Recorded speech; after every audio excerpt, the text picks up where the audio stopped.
Postman की आवाज़ सुनकर माँ जी बाहर आई। 2 चिट्ठियाँ थी, दोनों ही बहू की, एक उनके लिए और एक हरीश के लिए।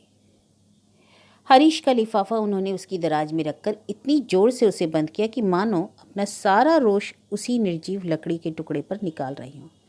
फिर अपना वाला कार्ड टुकड़े टुकड़े करके खिड़की से बाहर फेंक दिया। एक बार पढ़ा भी नहीं। उनका बस चलता तो हरीश की चिट्ठी का भी वही हाल होता। शुरू में तो 2-3 चिट्ठियाँ उन्होंने सचमुच ही गायब कर दी थी। हरीश दफ्तर से लौटकर रोज दराज देखता, फिर चुप रह जाता। एक दिन आखिर उसने कह ही दिया, अम्मा, मैं दफ्तर के पते से चिट्ठियाँ मंगाया करूँ तो तुम्हें बुरा तो ना लगेगा? हरीश एकदम अपने पिता पर गया है। वाद विवाद के फेर में नहीं पड़ता। जो कुछ कहना है एक शब्द में कहकर चुप हो जाता है। वे लेकिन शर्म से पानी पानी हो गई थी। अपने इस घुन्ने लड़के के सामने अपनी चोरी पकड़े जाने का एहसास उन्हें बहुत दिनों तक घेरे रहा था। तब से चिट्ठियाँ चुपचाप दराज में पहुँचने लगी। बहू की चिट्ठी को वह हवा पर सवार होकर इधर उधर होते देखती रही। मुँह काट जल्दी से उड़ता भी नहीं। इससे तो शाम को सिगड़ी के नीचे डाल देती तो ठीक था, पर उतनी देर भी उसे अपने पास रखने की उनकी हिम्मत नहीं पड़ी। लगता था पास रहने पर वह पढ़ने का लोभ स्वर्ण न कर पाएंगी। तब बहू की शहद मिली मीठी मीठी बातें उसे अपने साथ बहा ले जाएंगी। अपनी मीठी बोली बहू की याद आते ही मन न जाने कैसा होने लगा। उसकी पहली चिट्ठी आई थी तब वह पूरे मोहल्ले में दिखाती फिरी थी। बहू के पियर पर जाने पर इन्हीं चिट्ठियों के सहारे तो वह उनके साथ बनी रहती। राम श्याम के जन्म के बाद से तो उनका मोह इतना बढ़ गया था कि 8वें दिन चिट्ठी नहीं आती थी तो बेचैन हो उठती। हरीश के पास पत्र आता तो वे दिन भर घड़ी की ओर देखती रहती। दफ्तर से लौटकर हरीश जो ही पत्र खोलता वे वहीं पहुंच जाती और अधीरता से पूछ बैठती, क्यों रे, क्या लिखा है उसने? तब हरीश बेचारा लड़कियों की तरह शर्म से लाल हो उठता और अपनी बेवकूफ़ी पर माजी खुद ही झेप जाती। बहुत पुरानी बातें तो नहीं है, फिर भी लगता है पता नहीं कब का किस्सा है यह सब। पता नहीं उनकी ममता का स्नेह का झरना एकाएक कैसे सूख गया। बहू के भाई की शादी में क्या गई कि वह अपनी सारी खुशी ही लुटाकर लौटी थी। कितनी मनोहार कर करके बुलाया था समधी जी ने, कितने आदर मान के साथ स्वागत किया था, कैसी कैसी खातिर की थी। लौटी तो कितना कितना सामान दिया था। नई भाभी के साथ कुछ रोज रह लेने के बहाने बहू वहीं दिल्ली में रह गई थी। माजी और हरीश लौट आए थे। रात को पहुंच की चिट्ठी लिखते ही हरीश ने पूछा, छाया के पापा को चिट्ठी लिख रहा हूँ, तुम्हारी ओर से आशीष वगैरह लिख दिया है और कुछ लिखवाना है? वे चुप। कब तक भेजने के लिए लिख दूं? हरीश ने फिर पूछा। वे जैसे फट पड़ी। लिख दे, अपनी लाडली को वहीं रख लें, यहाँ भेजने की कोई ज़रूरत नहीं। हरीश सुन रह गया। क्या बात है अम्मा, किसी ने कुछ, मेरा मतलब है तुम्हारा अपमान किया है क्या? मेरे ख्याल से उन लोगों ने, क्या तुम्हारी खातिर में कुछ कमी रह गई है? लेने देने में कुछ कसर रह गई? आखिर हुआ क्या? लेन देन में और खातिरदारी में कमी क्यों होगी भला? बड़े आदमी जो हैं, और हम भी कोई भिखारी तो नहीं है कि रुपयों से हमारी झोली भर दें और हम चुप हो जाएं। भगवान के लिए अम्मा कुछ बताओ भी। तब माँ जी ने हरीश को सब कुछ बताया। शादी में ढेर के ढेर रिश्तेदार इकट्ठे हुए थे। सबके तो नाम भी उन्हें याद नहीं। उन्हीं में से एक महिला ने उन्हें बतलाया था कि छाया का कॉलेज के किसी लड़के से प्रेम हो गया था। दोनों ने भागने की भी योजना बना ली थी और छाया तो स्टेशन पर भी पहुंच गई थी, पर लड़का ऐन मौके पर हिम्मत हार गया और समय रहते छाया को घर लौटाया जा सका। तभी ना इतनी दूर जाके लड़की ब्याही है। और माँ जी बेचारी अब तक इसी भ्रम में थी कि उनके लड़के की कृति इतनी दूर से लड़की वालों को खींच लाई। सारी बात सुनाने के बाद माँ जी ने सोचा था कि हरीश उबलेगा, बिफरेगा, चीखेगा, पर ऐसा कुछ नहीं हुआ। वह उसी तरह शांत सा बैठा रहा। माँ जी जब जी भरकर दिल्ली वालों को कोस चुकी तब वह धीरे से बोला, तो अब तुम्हारा क्या विचार है? विचार क्या होगा? उन्होंने हैरत से कहा। सब कुछ जानने के बाद भला उस लड़की को घर में ला सकते हैं? घर की बात है, कोर्ट कचहरी तक जाए अच्छा नहीं लगता, पर दूसरों क्या किया जा सकता है? शादी से पहले पता चल जाता तो और बात थी। और मुझे पता था क्या? हाँ अम्मा, ठीक कह रहा हूँ, मुझे सब कुछ पता था। छाया ने लिखकर मुझे सारी बातें बता दी थी। और फिर भी तू उसे ब्याहने चला गया? ऐसा क्या जादू चला दिया उसने तेरे ऊपर? आश्चर्य और दुख के कारण उनसे बोला भी नहीं जा रहा था। जादू? जादू तो मुझ पर चल गया था अम्मा, पर उन लोगों के बड़प्पन का नहीं। दान दहेज के बारे में तो मैंने उस समय सोचा भी नहीं था। मैं तो उनकी ईमानदारी का कायल हो गया था। जो बात बाद में 4 शुभचिंतकों ने 4 तरह से मुझ तक पहुंचाई, वह बात सबसे पहले मुझे छाया ने ही बतलाई थी। सोचो तो उसने कितना बड़ा खतरा मोल ले लिया था इस अभागे देश की लड़की के लिए। मैं सोचता हूँ यह बहुत बड़ी बात थी। अम्मा कुछ नहीं बोली, बस घृणा से मुंह बिचका दिया। और यह भी तो सोचो अम्मा, कोई डरपोक व्यक्ति अगर उसे समय पर धोखा दे गया तो उसमें क्या दोष है? किसी और की नालायकी की सजा वह क्यों उठाए? और बस तू ही रह गया था ना न्याय करने के लिए। धन्य है रे लड़के। और वह दोनों हाथों से सिर पकड़कर बैठ गई थी। कमरे में एक भयानक चुप्पी छा गई थी। बड़ी देर बाद हरीश धीरे से बोला, चिंता मत करो अम्मा, जब तक तुम नहीं कहोगी मैं उसे यहाँ नहीं लाऊंगा। तुमने मेरे लिए जिंदगी में बहुत दुख उठाया, अब यह एक और दुख, अनचाही बहू के साथ रहने का दुख, मैं तुम्हें नहीं दूंगा। हरीश ने बात वहीं समाप्त कर दी। माँ जी मन में कुड़कर रह गई। हीरे से लड़के की जिंदगी बर्बाद होने का दुख उन्हें साल रहा था। धोखेबाज समधियों के लिए गुस्सा उबल पड़ता था, और बहू, उसके भोले भाले रूप के पीछे यह चरित्र छिपा होगा, किसने सोचा था? और इसी कुलक्षणी लड़की के लिए लड़का उनका पराया हो गया है। वह मुंह से तो कुछ नहीं कहता, उन्हें किसी तरह की शिकायत का मौका भी नहीं देता, उनकी हर सुख सुविधा का ख्याल रखता है। हारी बीमारी में सेवा टहल में भी कोई कसर नहीं उठा के रखता। व्रत उपवासों में भी फल फूल ले आता है। तीज त्योहारों पर्वों पर मिठाई दान दक्षिणा का प्रबंध करना भी वह नहीं भूलता। पर माँ होकर वह क्या इतना नहीं समझती कि वह भीतर ही भीतर उनसे कट गया है? पहले की तरह वह लाड़ से उनकी गोद में आकर नहीं लेटता, अपनी पसंद की नाश्ते की फरमाइश भी नहीं करता, खाना खाने के बाद उनके पल्लू से हाथ भी नहीं पहुँचता। सोचते सोचते सिर भारी हो गया तो वे रसोई में आ गई। अभी 3 ही बजे थे, पर वे शाम के नाश्ते की तैयारी में जुट गईं। रसोई में बर्तन खनकते हैं तो उनका अकेलापन कुछ कम हो जाता है। इस अकेलेपन से उन्हें डर सा लगने लगा, इसलिए वे अक्सर महरी से, दूध वाले से, जमादारिन से देर तक बतियाती रहती हैं, पर उन लोगों से भी ज़्यादा देर बात नहीं हो पाती। घूम फिरकर सभी एक बात पर आ जाएंगे, बहू रानी कब आ रही है, मुन्ना बाबू कब आएंगे। तब लाडले राम श्याम की याद आकर कलेजे में कैसा तो होने लगता है। उन लोगों के रहते दिन कब कहाँ कैसे बीत जाता है पता ही नहीं चलता था। उनकी किलकारियाँ, बहू की चांदी की घंटियों सी आवाज़ घर को कैसा भरा भरा रखती थी। तब हरीश भी इतना चुप्पा नहीं रहता। अब तो अव्वल उसका पाँव घर में टिकता नहीं, घर में रहेगा तो किसी किताब में सिर देकर बैठा रहेगा। कभी कभी उसकी यह उदासी, यह सूनापन देखा नहीं जाता। लगता है सारा रोष, सारा अभिमान ताक पर रखकर कह दे, जा ले आ बहू को, मेरा क्या है, एक कोने में पड़ी रहूंगी ठाकुर जी को लेकर, तुम राजा रानी आराम से रहो। बर्बाद होठों तक आते आते कड़वी हो जाती और वे प्रयास करके भी चुपी रहती। मन ही मन कहती, तू अपनी जिद का पक्का है तो मैं भी तेरी माँ हूँ, मैं क्यों अपनी बात ओछी पड़ने दूंगी। हरीश आया, सब्जी का थैला रसोई में रखकर कमरे में चला गया। वह चाय बनाकर बैठी रही, बड़ी देर तक नहीं लौटा तो खुद ही नाश्ते की प्लेट और चाय का कप लेकर कमरे में चली गई। वह पत्र पढ़ रहा था, उन्हें तो पत्रों की बात याद भी नहीं रही थी। माँ को देखकर उसने लिफाफा दराज में डाल दिया और चुपचाप नाश्ता करने लगा। माँ का मन रखने के लिए उसने इधर उधर की कोई बात छेड़ी थी, पर बातचीत जम ही ना पाई। चाय पीकर वह फिर से बाहर जाने के लिए तैयार होने लगा तो उन्हें घबराहट होने लगी। कहीं जा रहा है?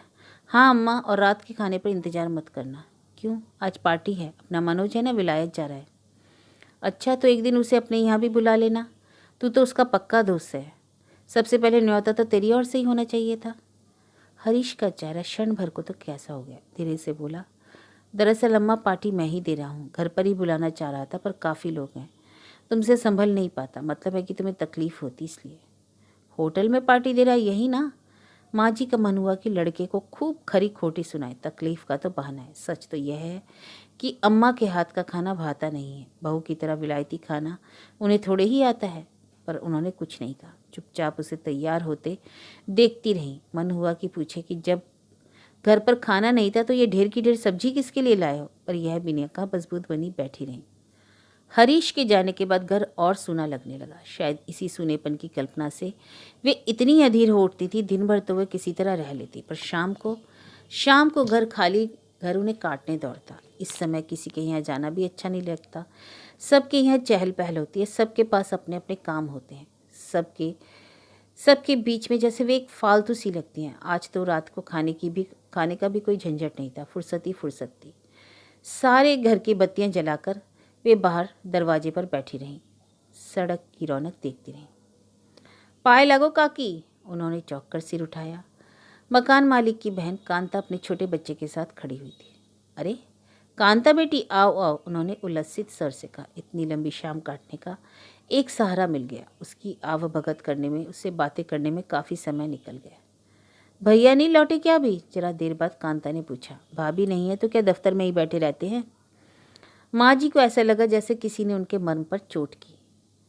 वो नहीं है तो क्या, बूढ़ी माँ तो बैठी है, उसके लिए समय पर आना ही पड़ता है। मुझे तो बिन्नी जरा देर हो जाए तो फिक्र होने लगती है। अभी अभी तो बाहर गया है, किसी पार्टी में गया है। उन्होंने लंबी चौड़ी सफाई दी। उनसे एक काम था, आपसे ही कही जाती हूँ। सुबह शायद ना आ पाऊँ। बताओ।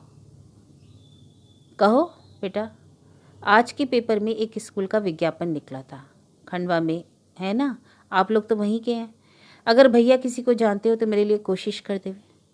तू नौकरी करेगी? माँ जी को इतना आश्चर्य हुआ। बड़े घर की बेटी, खाते पीते घर की बहू, इसे क्या गरज आ पड़ी? फिर याद आया, पति 3 साल के लिए अमेरिका गए हैं, इसलिए अपने चारों बच्चों को लेकर वह पिछले साल से यहाँ आ गई है। अकेले समय नहीं कटता होगा। कांता से बोली, नौकरी करनी है तो बेटा इतनी दूर जाने की क्या ज़रूरत है लल्ली? यहीं ढेर सी नौकरियाँ मिल जाएंगी। सेठ जी तो कितने को जानते हैं। यही तो बात है काकी, मैं दादा से कहना नहीं चाहती और यहाँ नौकरी भी नहीं चाहती। कहीं बाहर ही मिले तो अच्छा है। यहाँ घर लेना भी तो अच्छा नहीं लगता। माँ जी का माथा ठनका। क्यों री, कुछ खटपट हो गई है क्या भाभीयों से? नहीं, खटपट तो नहीं हुई, पर अब तुमसे क्या छिपाना काकी। लड़की तो मेहमान की तरह आए तो अच्छी लगती है, यूँ हमेशा के लिए घर। हाय हाय, ऐसा कुबोल क्यों बोलती है? भगवान करे तू अपने घर में 100 साल तक राज करे। 2-3 साल की तो बात है, अभी आ जाते हैं कुंवर जी। ये तो तुम कह रही हो ना काकी, पर उन लोगों को इतना सब्र कहाँ है। उन्हें तो लगता है मैं हमेशा के लिए उनके गले पड़ गई हूँ। तुम्हें क्या बताऊँ घर में कैसा व्यवहार हो रहा है। पुरुषों की तो आंखों में यह सब आता भी नहीं। मैं भी उन लोगों से कहने जाऊँ अच्छा नहीं लगता। जीजी कुछ नहीं कहती? अम्मा सबसे ज़्यादा दुख तो उन्हीं के कारण है। चुपचाप सब देखती रहती हैं पर कुछ नहीं कहती।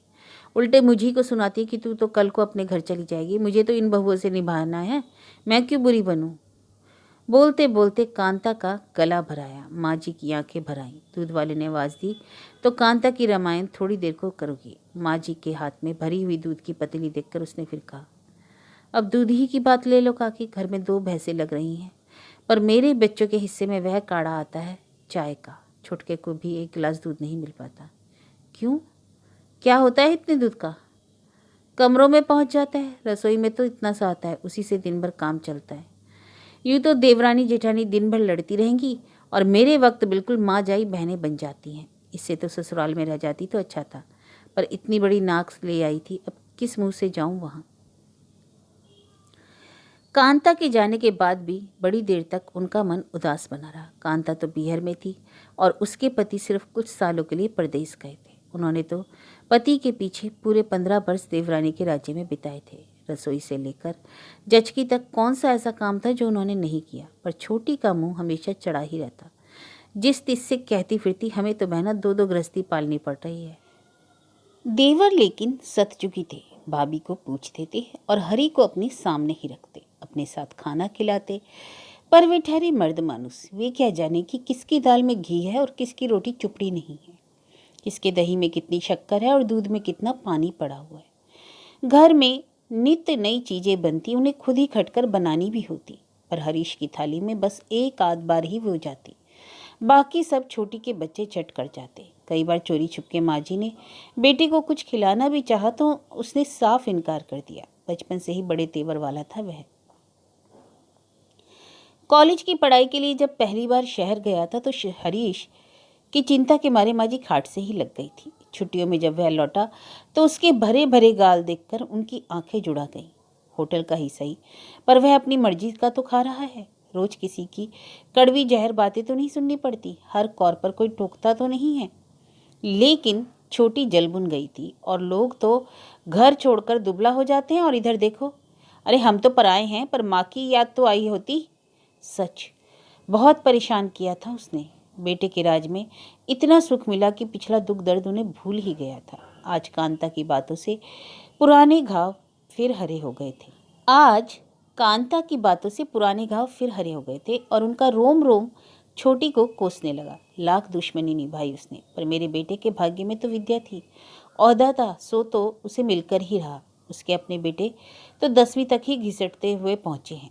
मोहल्ले भर में कहती फिरी है, हमारी सारी कमाई तो राजकुमार को पढ़ाने में ही खर्च हो गई, अपने बच्चों के हाथ तो खाली ही रहे। सब बकवास। बच्चे इस लायक होते तो जैसा किया है वैसा ही तो भरेगी। अब देख देख कर जलती है। हरीश की शादी में आई थी तो बहू को देखकर, दान दहेज देखकर उसकी आंखें फटी की फटी रह गई और यकायक उन्हें लगा कि शायद छोटी की बुरी नज़र ही उनके संसार को छिन्न भिन्न कर गई। यूँ दिखाने को तो बड़ी तारीफ के पुल बांधती है हमेशा, पर जरूर ही उसकी जान जल गई होगी। अब यह नया किस्सा सुनेगी तो उसके कलेजे में कैसी ठंडक पड़ेगी। दूध जलने की गंध से उनका ध्यान खिंचा। अपना बुढ़ापे का शरीर ठेल ठाल कर वह रसोई तक पहुंची। तब तक पता नहीं कितना उफन गया था। फर्श पर दूध ही दूध हो रहा था। इतना गुस्सा आया उन्हें, गैस के चूल्हे पर मरा राक्षस की तरह तो जलता है। फिर याद आई कांता की। उसी के सामने तो दूध लिया था, जरूर उसी की नज़र लग गई है आज। उसके बच्चों को दूध जो नहीं मिलता तो मेरे बच्चे को भी टोक लगा गई। दूध की ओर टुकुर टुकुर देखता हुआ कांता का छोटा बच्चा उनकी आंखों में घूम गया। एक कप दूध उसे पिला ही देती तो ठीक था। धीरे धीरे कांता के बच्चे की शक्ल उनके राम और श्याम में बदल गई। लगा जैसे वे भी मामा के बच्चों की ओर टुकुर टुकुर ताक रहे हैं एक कप दूध के लिए। फिर याद आई बहू। मुझ जैसी कटकरेजी भी तो नहीं है कि छाती पर इतना दुख सह ले। बच्चा गिर पड़े तो पहले खुद ही रोने बैठ जाएगी, सामने वाला उसे चुप कराए कि बच्चे को बुखार हो जाए तो आधी बीमार तो वो खुद ही हो जावे है। कांता की तरह होशियार भी तो नहीं है और उन्हें अपने अकर्मण्य भावुक भोली भाली बहू पर बेहद गुस्सा आने लगा और वे रगड़ रगड़ कर फर्श पहुंचने लगी। यह क्या हुआ अम्मा, दूध फैल गया? हरीश ने घर में पांव देते ही पूछा, पर वे नहीं बोली। उसी तरह जोर लगाकर फर्श रगड़ती रही। तुम उठो अम्मा, मैं साफ किए देता हूँ। रहने दे भैया, काम करने के लिए तो हम बने हैं। हमारी तो हड्डी मसान में नहीं, जब तक नहीं पहुँचती तब तक तो हमें खटना है। तुम साहब बने डोलते रहो। वो अपने बाप के घर यहाँ मौज मारी है, घर में मुफ्त की नौकरानी जो रखी है। वे गुस्से से इसी तरह उठपटांग बड़बड़ाती फर्श धोती रही। आंख उठाकर उन्होंने एक बार भी ऊपर नहीं देखा। देखती तो पता चलता कि हरीश उनके इस रुद्रावतार पर मंद मंद मुस्कुरा रहा है।